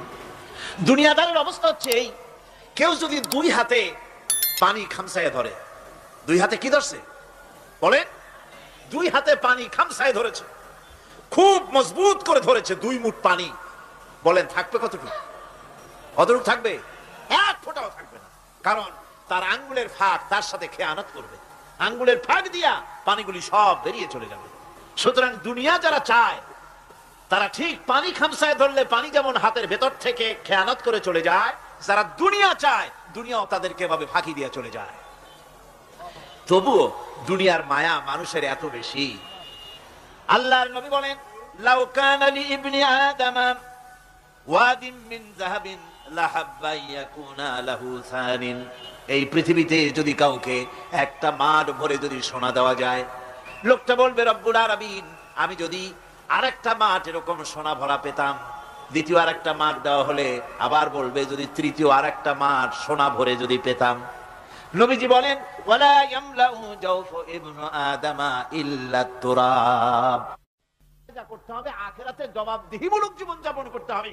আপনি ব্যবসা করবেন, ওজনে কম দিতে পারবেন না, আপনি খাদ্যে ভেজাল দিতে পারবেন না, চুরি করতে পারবেন না, ডাকাতি করতে পারবেন না, জেনা করতে পারবেন না, বদমাশি করতে পারবেন না, মদ খেতে পারবেন না, সন্ত্রাসী হতে পারবেন না, হাইজাকার হতে পারবেন না, চাঁদাবাজ হতে পারবেন না, মুনাফাখোর হতে পারবেন না, আপনি চোরা কারবারি হতে পারবেন না, ঘুষখোর হতে পারবেন না, সুদখোর হতে পারবেন না। এই সব কাজ পরকালকে বিশ্বাস করলেই এ সমস্ত কাজ থেকে মানুষ বিরত থাকতে পারে। কথা ঠিক কিনা? এটাই হচ্ছে। সুতরাং এই পৃথিবী থাকবে না, এটা কি চিরকাল থাকবে না? এর একটা পরিসমাপ্তি ঘটবে।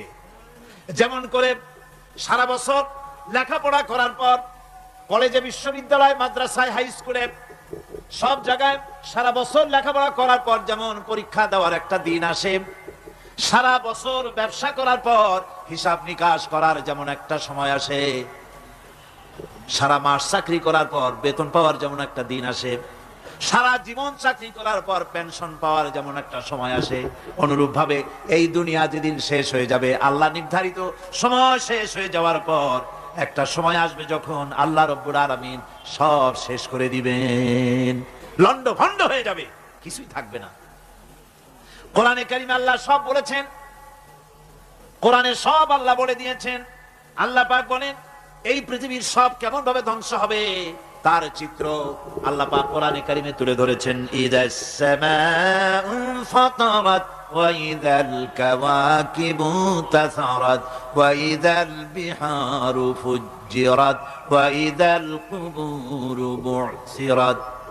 যখন আকাশসমূহ দীর্ণ বিদীর্ণ হয়ে যাবে, তারকাগুলি বিক্ষিপ্ত হয়ে ছিটকে পড়বে, আর সমুদ্রগুলি উচ্ছ্বসিত হয়ে পড়বে, কবরগুলি সব তার ভেতরে যা আছে উদ্গীরণ করে দেবে, তারকাগুলি স্থিমিত হয়ে যাবে।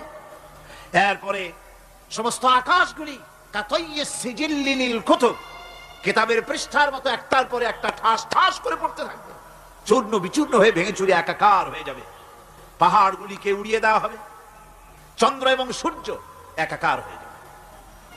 আল্লাহ রাব্বুল আলামিন বলেন ফাইদা বারিকাল বাসার ওয়া খাসাফাল কমারু ওয়া জুমিআশ শামসু ওয়াল কমার, চক্ষু যখন বিস্ফারিত হয়ে যাবে, চাঁদ যখন তার আলো হারিয়ে ফেলবে, সূর্য যখন তার আলো হারিয়ে ফেলবে, চাঁদ আর সূর্য সব একাকার হয়ে যাবে, সেই সময়ের অবস্থাটা কি চিন্তা করো। মানুষ হয়রান হয়ে দৌড়াদৌড়ি করবে। ওয়া হুমিলাতিল আরদু ওয়াল জিবালু ফাদুক্কাতা দাক্কাতান ওয়াহিদা, জমিন এবং পাহাড়গুলির মধ্যে আল্লাহ রাব্বুল আলামিন সংঘর্ষ বাঁধিয়ে দিবেন। পাহাড়গুলি ভেঙে চুরে টুকরা টুকরা হয়ে যাবে, পাহাড়গুলি উঁচু করে জমিনের উপরে আছাড় মেরে আল্লাহ রাব্বুল আলামিন ভেঙে চুরে চুরমার করে দিবেন। সুবহানাল্লাহ। ওয়া তাকুনুল জিবালু কালইহনিল মানফুস, পাহাড়গুলো পেঁজা ধোনা তুলার মতো করে উড়িয়ে দেওয়া হবে, পাহাড় উড়ে যাবে। সুবহানাল্লাহ পড়ো। পাহাড় পাথরের তৈরি করা পাহাড়, এই পাহাড়গুলি তুলার মতো হয়ে উড়বে কিভাবে? আমি এই দৃশ্য নিজের চোখে কিছুটা হলেও দেখছি। আজ থেকে 10 দিন আগে আমি ইতালি সফর করে এসেছি। ইতালির রাজধানী রোম। রোম প্রাচীন সভ্যতার লালন ভূমি। কোরআনে কারিমে সূরা রোম রয়েছে, এই রোম সেই রোম। এখানের বাদশার কাছে রাসূল করিম সাল্লাল্লাহু আলাইহি সাল্লাম হেরাক্লিয়াসের কাছে চিঠি পাঠিয়েছিলেন, সেই রোম। 12 থেকে 15,000-এর মতো বাংলাদেশি মুসলমান সেখানে আছে। জুমার দিন, যেদিন আমি গেলাম তার পরের দিনই জুমা ছিল, জুমার নামাজ পড়লাম ভ্যাটিকানের কাছেই বিশাল মসজিদ, ইউরোপের ভিতরে সবচেয়ে বড় মসজিদ এটা। রোম ইসলামের দুশমনদের রাজধানী। সেইখানে যখন আযান হচ্ছে আশহাদু আন্না মুহাম্মাদার রাসূলুল্লাহ, আমার অনুভূতির কথা আপনাদেরকে বোঝাতে পারবো না, কি অনুভূতির সৃষ্টি হয়েছে আমার ভেতরে। ভ্যাটিকানের পোপ এক পাশে, কিছু দূরেই ভ্যাটিকান, ওটা হচ্ছে গোটা পৃথিবীর সমস্ত খ্রিস্টানদের কাবা, ভ্যাটিকান। তার পাশেই বিশাল মসজিদ, সেখানে নামাজ পড়লাম। চিন্তার ভেতরে আসলো আল্লাহ রাব্বুল আলামিন তার হাবিবের নাম, তার তাওহীদ, তার রিসালাতকে কিভাবে বিশ্বময় ছড়িয়ে দিলেন। আবু জাহেল চাইছিল মুহাম্মদ সাল্লাল্লাহু আলাইহি ওয়াসাল্লামকে স্তব্ধ করে দেবে মক্কার জীবনেই। কত বদনাম, সাহের, কাহেন, কাযযাব, শায়ের, নাউযুবিল্লাহি মিন যালিক, কত গালাগালি করলো। আর আল্লাহ শুনালেন, হাবিব চিন্তার কোনো কারণ নাই, ওয়া রাফা'না লাকা যিকরাক, আমি আপনার প্রশংসা বিশ্বময় ছড়িয়ে দেব। সুবহানাল্লাহ ওয়া বিহামদিহি। রোম প্রোগ্রাম শেষ করে আমাকে তারা নিয়ে গেল, যেটা আমি বলছি সফর কাহিনী শোনাবার সময় এটা না, যেহেতু এর সঙ্গে প্রাসঙ্গিক সেজন্য বলছি। পাহাড় কেমনে তুলার মতো হয়ে উঠবে তার নজির দেখেছি। রোম শহর থেকে 300 মাইল দূরে, 300 কিলোমিটার দূরে নেপোলি, নেপোলিয়ান বোনাপার্ট তার বাড়ি, এবং ওটা তার নামই একটা প্রভিন্স। ভূমধ্য সাগরের পারে ভিসুভিয়াস, পৃথিবীর সবচাইতে বড় আগ্নেয়গিরি, সেটা দেখাতে নিয়ে যাওয়া হলো আমাকে। যে পাহাড়টা পৃথিবীর মাটি থেকে তার চূড়া হচ্ছে 3 মাইল উঁচু, এর 2 মাইল গাড়িতে করে ঘুরে ঘুরে যাওয়া যায়, এরপর আর গাড়িতে যাওয়া যায় না, বাকিটুকুন যেতে হবে হেঁটে হেঁটে। পাহাড়ের উপরে অক্সিজেন কম, বেশ কষ্ট হচ্ছিল উঠতে। জীবনে প্রথম পাহাড়ে চড়েছি, জাবালে নূর, রাসূল করিম সাল্লাল্লাহু আলাইহি সাল্লামের উপরে যেখানে ওহী হয়েছে সর্বপ্রথম। পাহাড় চড়ার একটা অভিজ্ঞতা ওখান থেকে আমার কিছুটা হয়েছিল। খুব কষ্ট হলো বাকি 1 মাইল উঠতে। যখন ভিসুভিয়াসের একদম শীর্ষে চলে গেছি, সেখানে গিয়ে আমার সাথে 15-20 জন লোক ছিল। আমি নিজেই আল্লাহু আকবার বলে আমার গলা থেকে আওয়াজ বেরিয়ে গেল। আমি দেখতে পেলাম ভিসুভিয়াসের শীর্ষে বিশাল গর্ত। আমার মনে হয় গর্তটা এই মাঠের 1/4 হবে, এই মাঠের 1/4 হবে গর্তটা। সেই গর্তটার গভীরতা হচ্ছে 1.5 কিলোমিটার। এইখান থেকে পাথরগুলি উত্থিত হয়েছে, আগ্নেয়গিরি, পাথর আগুনে গলে লাভা হয়ে এগুলি পাহাড় বেয়ে উপচে পড়েছে, চতুর্দিকে 12 মাইল ছড়িয়ে গিয়েছে। আমার মনে পড়লো ওয়াকুদুহান নাস ওয়াল হিজারা, জাহান্নামের আগুনের ইন্ধন হবে মানুষ আর পাথর। আমি সেখানে সেজদায় পড়ে গিয়া কান্নাম আর বললাম, আল্লাহ জাহান্নামের আগুন হারাম করে দিও আমাদের জন্য। পাথর কিভাবে গলে পাথরগুলি গলে পুড়ে চতুর্দিকে পড়েছে আর ছিটকেছে, চতুর্দিকে ছিটকে পড়েছে। সেই পাথরগুলি ছিটকে ছিটকে যেগুলি পুড়ে পড়েছে সেগুলিকে দূরে সাদা রঙের বলে মনে হয়, কোনোটা সাদা কোনোটা কালো, মনে হয় যেন তুলার মতো হয়ে পড়ে আছে চতুর্দিকে। 1944 সনে তৃতীয়বারের মতো ভিসুবিয়ার্সি অগ্নিগিরি যে অগ্নি উৎপাত করে তাতে আশেপাশের 12 মাইল এলাকা এফেক্টেড হয়ে যায়। পাথরগুলি গলে এভাবে বিধ্বস্ত করে দিয়েছে। এখান থেকে এখানে জোহরের নামাজ, আসরের নামাজ আমরা পড়লাম, আল্লাহর কাছে খুব দোয়া করলাম। এখনো ধোঁয়া উঠতেছে, এখনো পাহাড়ের ফাটল দিয়ে ধোঁয়া উঠছে। একজন হাত দিয়ে আমাকে বলল যে খুব গরম লাগে ধোঁয়াগুলি। ওখানকার লোকেরা বলল যে ভেতরে এখনো আগুন আছে, তবে সুপ্ত, যে কোনো মুহূর্তে আবার তা জাগ্রত হতে পারে। আমরা সেখান থেকে নেমে এলাম। একটু কিছু দূর গিয়েই সেখানে হলো পম্পেই শহর। এই পম্পেই শহরটা হচ্ছে ঈসা আলাইহিস সালামের জন্মের 2000 বছর আগে এই শহর তৈরি হয়। ঈসা আলাইহিস সালামের জন্মের 179 বছর পর ভূমিকম্প হয়। সেই ভূমিকম্পে গোটা পম্পেই শহরটা পৃথিবীর মানুষের চোখের আড়াল হয়ে যায়, ধ্বংস হয়ে যায়, মাটির তলায় গরক হয়ে যায়। আজ থেকে 200 বছর আগে মাটি খনন করতে গিয়ে এই শহর আবিষ্কৃত হয়। পুরা শহরটা খুঁড়ে তারা বের করেছে। 180 হেক্টর জমিনের উপরে এই বিশাল শহর। ঘুরে ঘুরে দেখলাম, গাড়ি চলে না সেখানে, পায়ে হেঁটে দেখতে হলো। প্রশস্ত রাস্তা। আজ থেকে 4000 বছর আগের মানুষেরা রাস্তা বানাতে জানতো পাথর দিয়ে, এবং রাস্তার দুধারে তাদের ছিল ফুটপাত, পানির ব্যবস্থা, নগরায়নের সব রকমের সুযোগ সুবিধা। তারপরে সেখানে বিচারালয়, এরপরে দোকানপাট, বাজারঘাট, সবকিছুর ব্যবস্থা রয়েছে। বিশাল বিশাল পাথরগুলি দিয়ে পিলার তৈরি করা। ভাবলাম এই পিলারগুলি, এই পাথরগুলি তারা কিভাবে ক্রেন ছাড়া এত উপরে উঠালো কি করে, আমার মাথায় আসলো না। পাথর কেটে কেটে সুন্দর সুন্দর অঙ্কন শিল্প তারা করেছে। এরপরে ঘুরতে ঘুরতে বাদশার রাজার বাড়িতে গিয়ে ঢুকলাম। সেখানে গিয়ে দেখলাম উলঙ্গ এত মূর্তি পাথরের তৈরি করা। পাথর কেটে কেটে দেওয়ালে যৌন মিলনের এমন কোন অশ্লীল ছবি নাই যা তারা সেখানে তৈরি করে নাই। উলঙ্গ মূর্তি আর উলঙ্গ যৌন মিলনের অসংখ্য ছবি দিয়ে এই এলাকা ভরা। তখন আমি বুঝলাম আল্লাহর গজব হওয়ার কারণটা কি, এই শহরটা মাটির নিচে হরক হয়ে যাওয়ার কারণটা কি। আল্লাহ পাক জেনা ব্যভিচার যে দেশে বেশি হয় আল্লাহ পাক বরদাস্ত করেন না। দুশ্চরিত্র যে দেশের মানুষ দুশ্চরিত্র হয়ে যায়, জেনা ব্যভিচার বেশি হতে থাকে, আল্লাহ হরক করে দেন, গজব দেন। এই গজব এক এক সময় এক এক রকমের হয়ে আসে।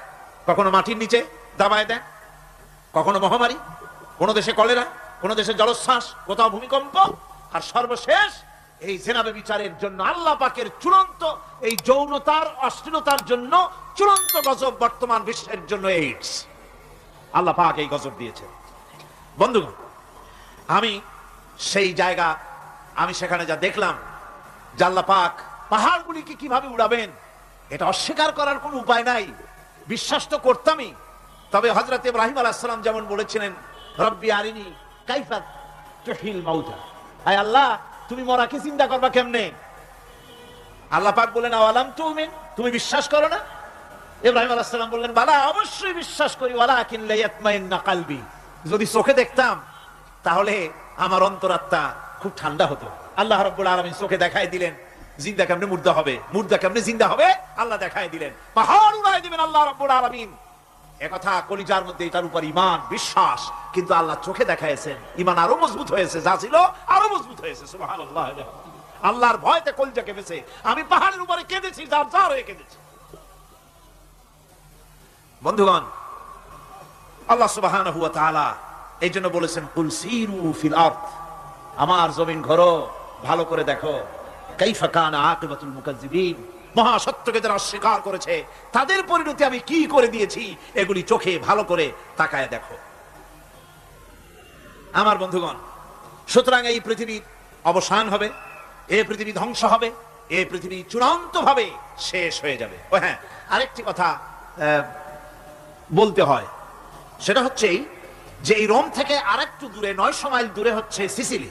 900 মাইল দূরে, সেখানে এই সিসিলি মুসলমানেরা শাসন করেছিল 350 বছর।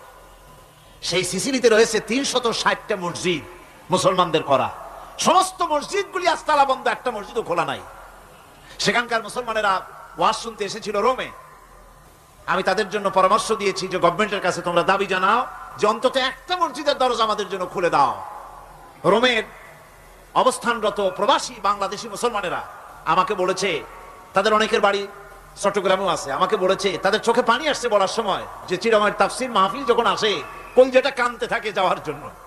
তো যাওয়া তো সম্ভব না এত দূর থেকে, আমাদের সালাম বলে দিবেন যত লোক আসবে, আর আমাদের জন্য দোয়া করতে বলবেন যেন এই রোমের ভিতরে আমরা ইসলামের আদর্শের ভিত্তিতে আমরা যেন চলতে পারি। আপনারা দোয়া করুন তাদের জন্য।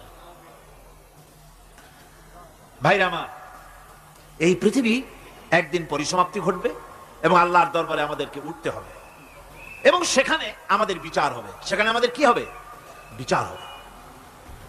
আল্লাহ পাক বিচারটাকে নির্ভুল করার জন্য, সঠিক করার জন্য প্রত্যেকের গলায় আমলনামা ঝুলাই রাখছেন। এখানে রেকর্ডের ব্যবস্থা করা হয়েছে। আল্লাহ পাক বলছেন, ওয়া কুল্লা ইনসানিন আলজামনাহু তাইরাহু ফি উনুকিহি ওয়া নুখরিজু লাহু ইয়াওমাল কিয়ামাতি কিতাবান ইয়ালকাহু মানশুরা। আল্লাহ পাক বলেন, প্রত্যেকের ভালো মন্দ কর্মফল, কর্মলিপি আমি তার গলায় ঝুলাই রেখেছি। কিয়ামতের দিন সে নিজের কাছে স্পষ্ট সব দেখতে পারবে, কোনো জিনিস বাদ পড়বে না। তার গলায় তার আমলনামা ঝুলানো আছে, সব রেকর্ড হতেছে। আমরা যা করছি সবগুলি রেকর্ড হয়ে যাচ্ছে। বর্তমান বিজ্ঞানীরা আবিষ্কার করেছে যে মানুষের শরীরের ভিতরে ডিএনএ আছে, রক্তের ভিতরে ডিএনএ। এটা একটা কোড। মানুষের রক্তের ভিতরে ডিএনএ আছে।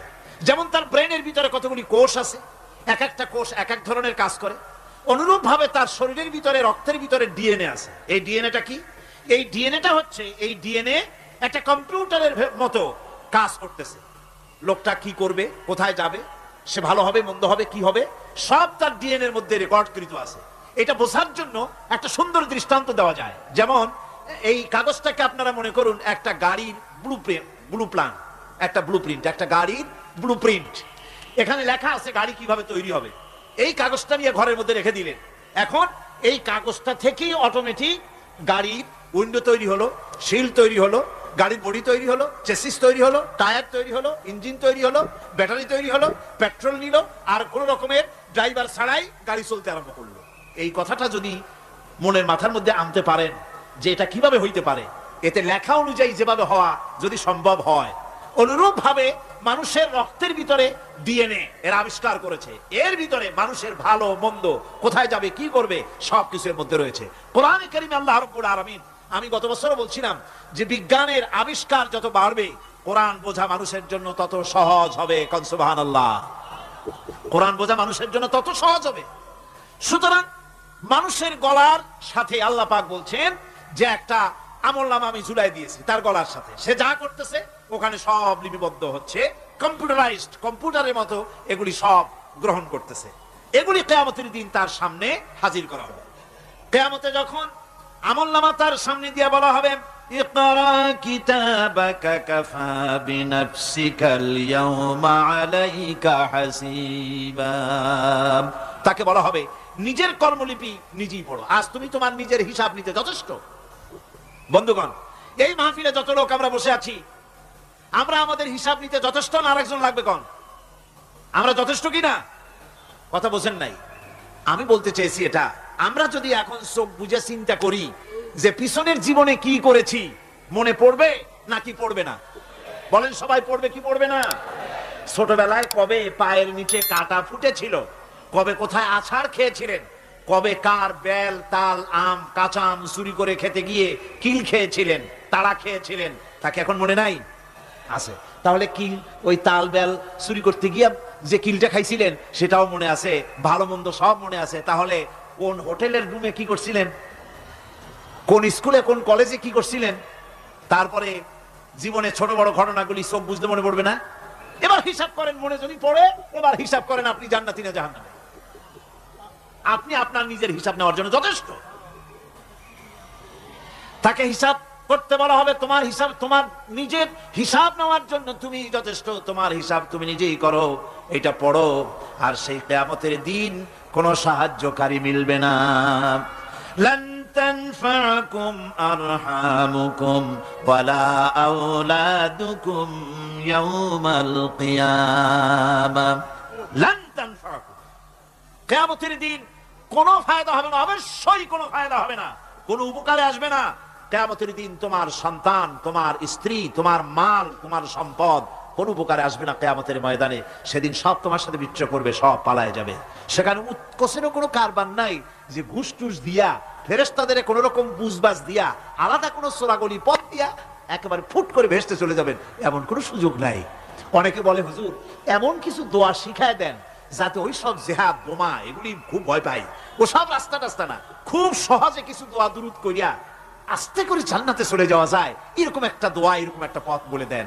আমি বলি ভাই, এরকমের কোন সূরাগুলি আমার রাসূল আবিষ্কার করতে পারেন নাই, আল্লাহর পয়গম্বরের ওই ধরনের কোন পথ আবিষ্কার করতে পারেন নাই।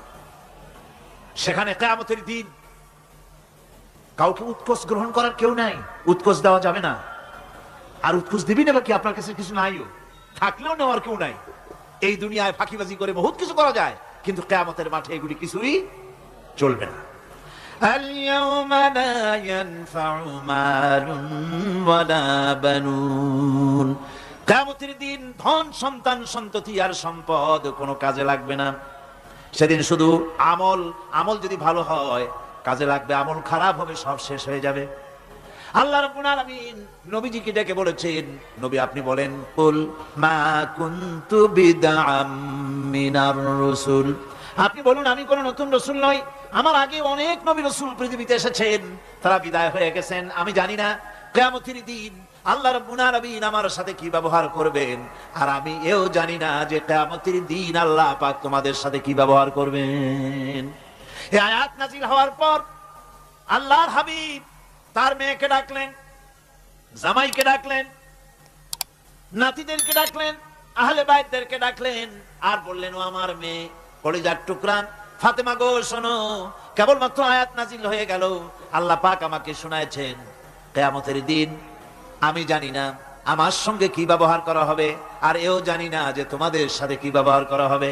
ও আমার কলিজার টুকরা মেয়ে ফাতেমা, কিয়ামতের দিন মুহাম্মদ সাল্লাল্লাহু আলাইহি ওয়াসাল্লামের মেয়ে, এই হিসাবে তোমার নাজাতের ফয়সালা হবে না। ও আমার কলিজার টুকরা নাতি হাসান আর হোসেন, কিয়ামতের দিন মুহাম্মদ সাল্লাল্লাহু আলাইহি ওয়াসাল্লামের নাতি হিসাবে ফয়সালা হবে না। ও আমার জামাই হযরতে আলী, কিয়ামতের দিন আমার জামাই হিসাবে নাজাতের ফয়সালা হবে না। আমল যদি ভালো হয় ফয়সালা ভালো হবে, জান্নাতে চলে যাবে। আমল যদি খারাপ হয় কার নাতি কার জামাই দেখা হবে না। সুবহানাল্লাহ, কঠিন কিয়ামতের মাঠ।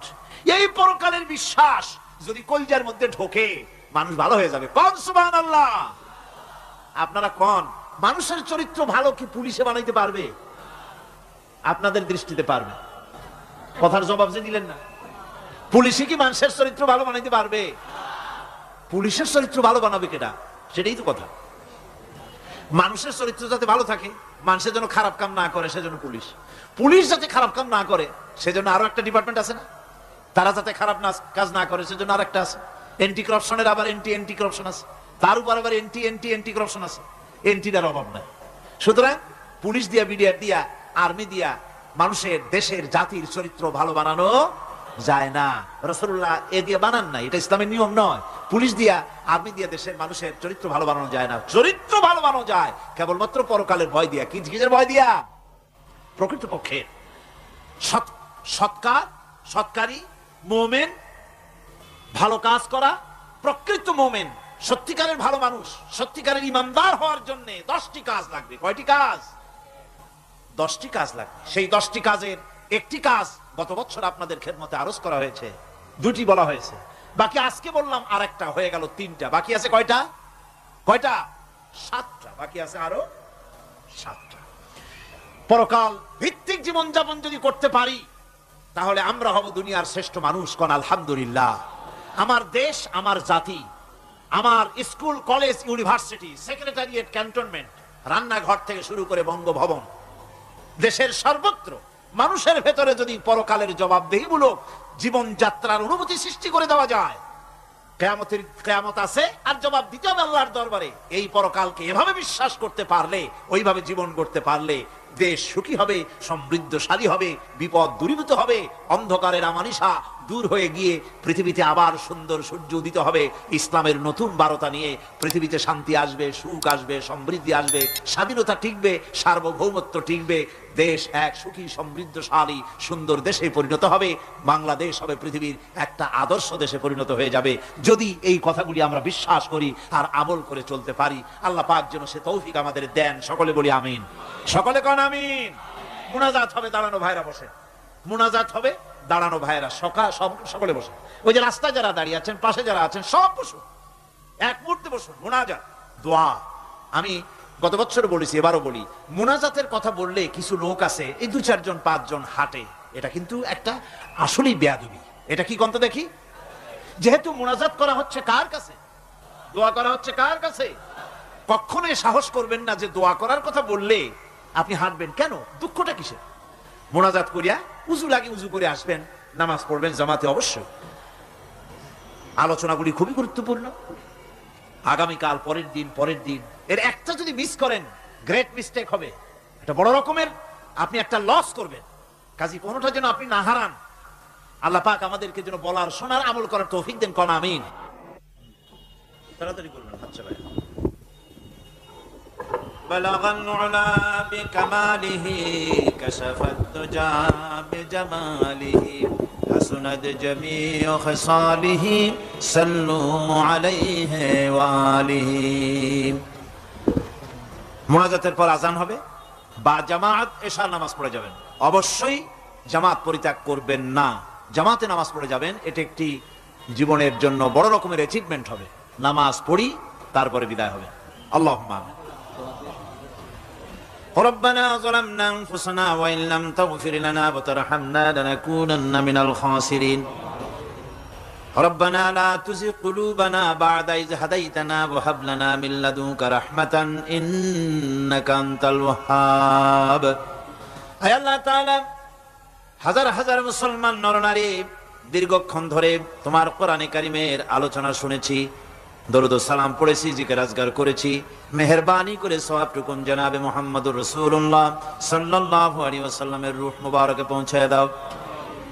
আল্লাহ তাআলা, तमाम পৃথিবীর মাটির নিচে যত মুমিন মুমিনাত শুয়ে আছেন তাদের আলোর পরে সওয়াব পৌঁছায় দাও।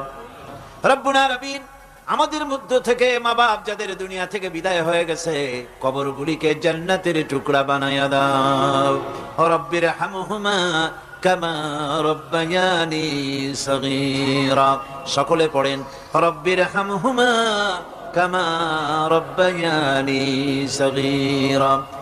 আয় আল্লাহ তাআলা, আমাদের পীর মুর্শিদ, আমাদের উস্তাদ, আমাদের ভাই বোন, আত্মীয় স্বজন যার যা মারা গেছে সকলকে ক্ষমা করে দাও। গোটা পৃথিবীতে আজকে যত মুসলমান বেঁচে আছেন সমস্ত মুসলমানদের গুনাহ খাতা মাফ করে দাও। সমস্ত মুসলমানদেরকে এক বানায় দাও, নেক বানায় দাও। মুসলমানদের জিন্দেগির গুনাহ খাতা মাফ করে দাও।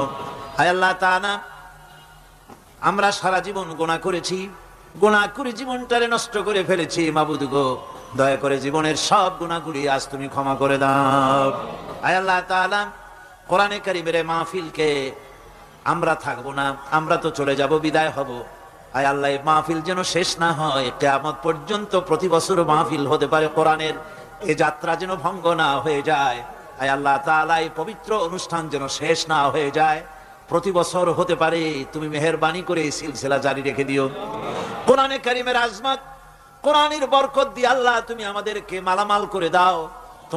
তোমার শেষ হেদায়েতের, সর্বশেষ হেদায়েতের কিতাবকে আমরা যেন আমাদের জীবনের হেদায়েতের উৎস হিসেবে গ্রহণ করতে পারি, আমল করতে পারি, তৌফিক আমাদের দিয়া দাও। রব্বানা তাকাব্বাল মিন্না ইন্নাকা আনতাস সামিউল আলিম ওয়া তুব আলাইনা ইন্নাকা আনতাত তাওয়াবুর রহিম। সুবহান রাব্বিকা রাব্বিল ইজ্জাতি আম্মা ইয়াসিফুন ওয়া সালামুন আলাল মুরসালিন আলহামদুলিল্লাহি রাব্বিল আলামিন ওয়াজআল আখিরা কালিমাতিনা ইনদাল মাউত লা ইলাহা ইল্লাল্লাহু মুহাম্মাদুর রাসূলুল্লাহ।